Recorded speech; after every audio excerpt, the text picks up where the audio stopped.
Hey guys, in today's video we're going to talk about why you need more backswing turn and how to get it.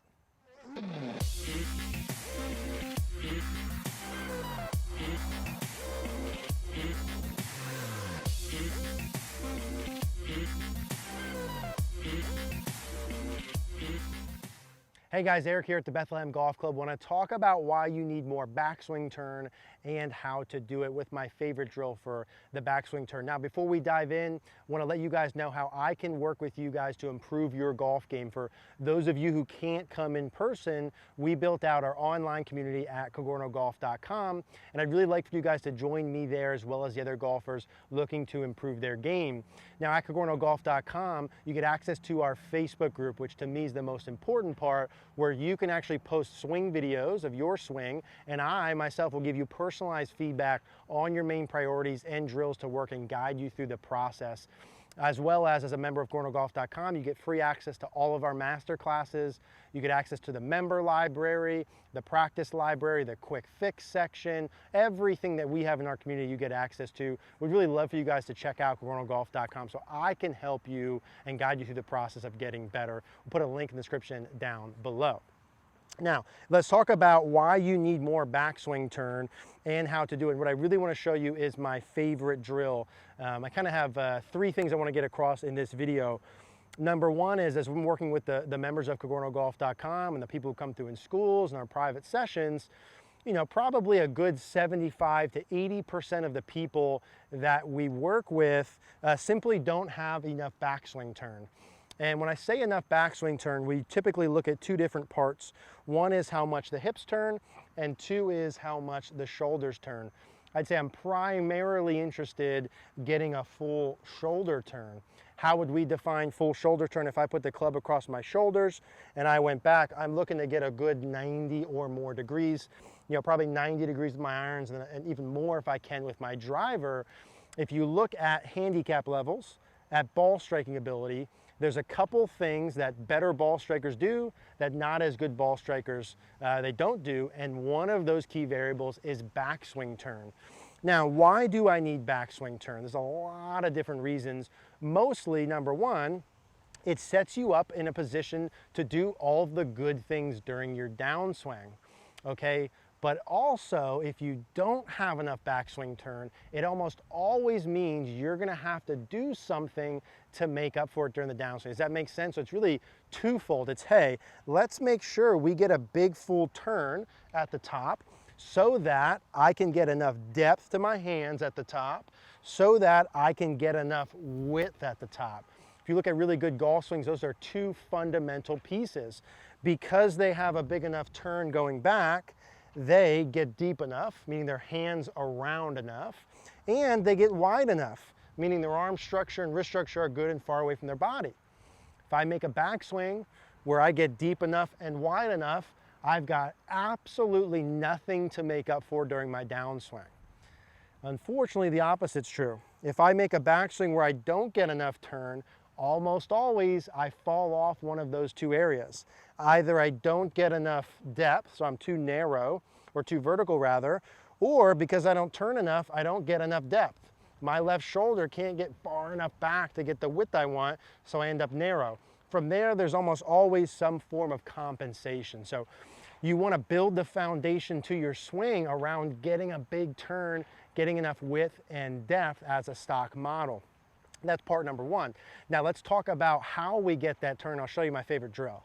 Okay, the next part of getting a big enough turn is we have to understand that a lot of times to get a big enough turn, we have to turn everything. We get caught up in this sort of X factor generation, or this idea that we're supposed to turn our shoulders and kind of against our hips, or we don't want a big hip turn, or whatever the case may be. And while having wild amounts of one or the other may not be the best idea, we do need enough turn to get back. I find for myself and many of the people that I work with, I need to recruit some of my lower body to get enough turn, to get that full 90-degree turn. The reality is, as the years go by and maybe we don't do enough yoga or stretching or kind of maintain our ability, I can't move like I could 5 or 10 years ago. I'm sure you guys experience the same thing. So I want to make it as easy as possible. What I mean by that is, If I wanted to maximize my turn, forget about just getting enough. If I said to you, hey, I want you to make the biggest backswing turn humanly possible, just to mess around for one. I said, you can do whatever you want to do that. What are some of the elements you would do? Well, if I asked myself that, I'd say starting from the ground up, I may close my stance line a little bit, but starting from the ground up, I would let my left heel come off the ground. I would let my left knee internally rotate or work in this way. I would let my left hip work in.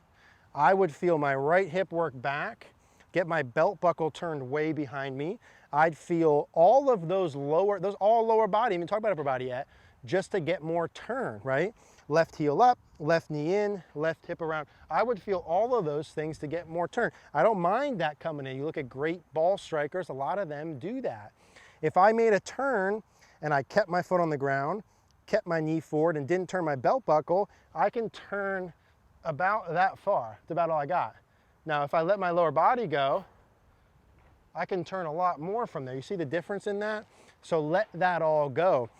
Let that lower body motion go in the beginning. If you don't have enough and you want to create, let that go a lot. Don't worry about it being too much.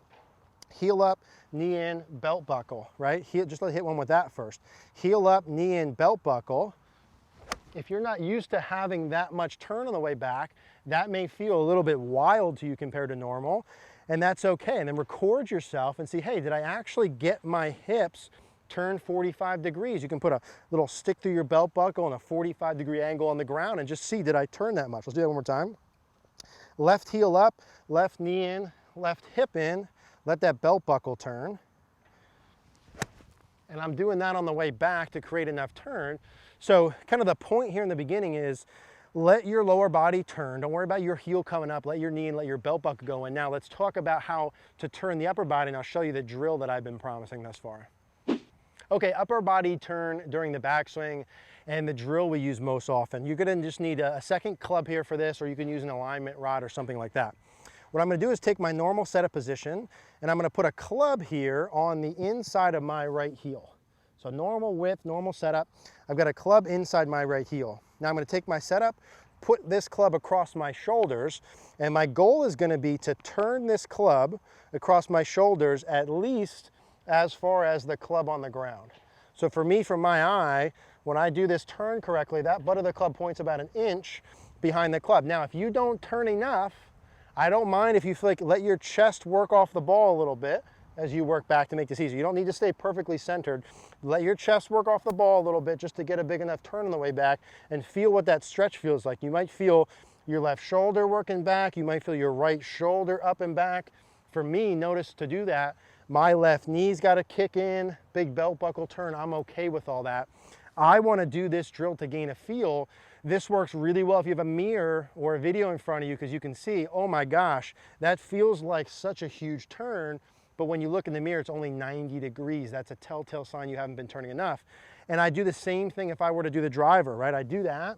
I take this club, I put it out, and then I'm just going to hit with that feel. I'm going to turn my video on, record, feel the same sensations, feel like I make a big full turn, and I'm going to hit doing the same thing. And then I'm going to record that, and I'm going to see and check, hey, did I actually do enough? And then I make my adjustments. And if I pulled my driver up, right, and I did the same thing, this is the same deal. I pull my driver in here. I say, okay, I got that club on the ground. I'm going to feel like I'm getting this all the way over. Let my chest turn off all the way over. Now from there, with a big turn, I can have some width and some depth. And then I feel the same thing and do the same thing with the driver, same deal. Big turn on the way back, good depth. And that was perfect. So the key here is, you know, if you do that like everything else and you just hit it good right away, that's great, but you have to record it. You have to know what you're actually doing. A drill like this is great to create awareness, great to create feel, but ultimately you have to record it. So a couple of things from here I want you to take. Number one, to get your backswing in the perfect position requires turn. 90 degrees with your shoulder turns a good mark. That will give you enough depth and enough width. If you do not turn that much, you will in all likelihood be too narrow, not deep enough, or have a lot of arm separation. Number two, to get a full backswing turn, you have to recruit, or you're allowed to recruit, I'd say have to recruit, lower body motions. Let your heel come up, knee in, belt buckle, etc. as you work back. Number 3, when you're doing the turn, don't be as super concerned about being perfectly centered. It's okay if your chest moves off the ball. And lastly, make sure you record yourself, give yourself feedback. If you guys have any questions about this, leave a comment down below. Hey guys, thanks for watching today's video. If you liked the video, do us a favor, click the like button down below. Click the notification bell. Also, please subscribe if you haven't. Another reminder, we are live here on YouTube every Monday at 5 p.m. Eastern Standard Time for Rapid Fire Golf. Would love to see you guys there.